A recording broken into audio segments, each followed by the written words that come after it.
गांव के किनारे एक पुरानी मस्जिद थी जो बरसों से वीरान पड़ी थी। लोग कहते थे कि वहां जिन्न रहते हैं और जो भी आधी रात को वहां गया वह सही सलामत लौटकर नहीं आया।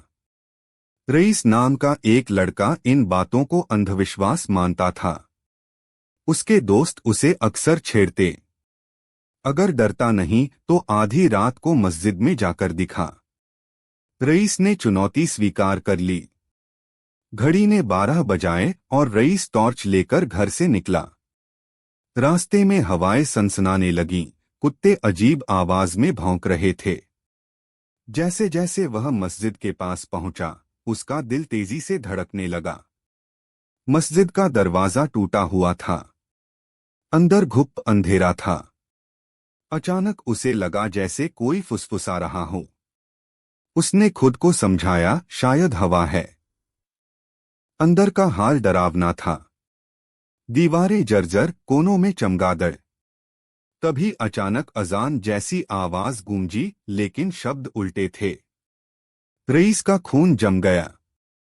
वह दरवाजे की ओर भागा, मगर दरवाजा अपने आप बंद हो गया।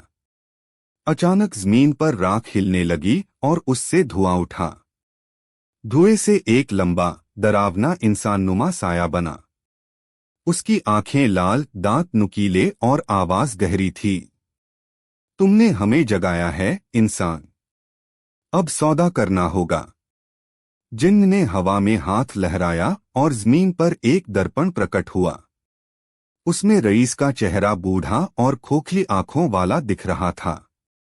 जिन्न बोला, अगर मानते हो कि हम नहीं हैं, तो इस आईने में कदम रखो। अगर जिंदा लौट आए तो तुम्हारी जीत होगी।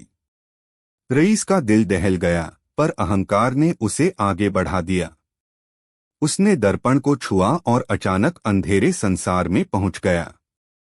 वहां कोई रोशनी नहीं थी, बस हजारों आंखें अंधेरे में चमक रही थीं। चारों तरफ चीखें और कराहें गूंज रही थीं। एक आवाज उसके कानों में फुसफुसाई, बचकर जाना है तो अपना खून देना होगा, नहीं तो हमेशा यहीं रहना होगा। रईस डर से कांप उठा।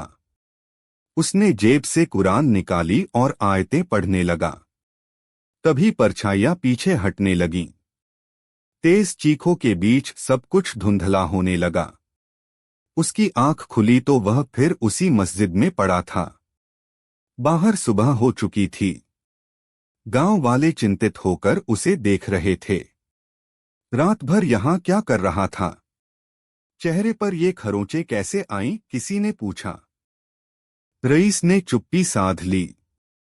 वह जानता था जो उसने देखा उसे कोई नहीं मानेगा।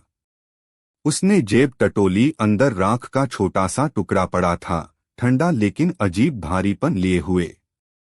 उस दिन के बाद रईस कभी पहले जैसा नहीं रहा। उसकी आंखें हमेशा भय से भरी रहतीं। गांव में जब भी कोई जिन्न का नाम लेता, उसके हाथ कांपने लगते। लोग कहते हैं कि उस रात रईस ने जिन्न के साथ कोई सौदा किया था। किस बात का सौदा, ये आज तक कोई नहीं जान पाया। बस इतना सच है कि कई बार आधी रात को रईस के घर से उल्टी अजान की आवाज सुनाई देती है और लोग दरवाजे बंद कर लेते हैं।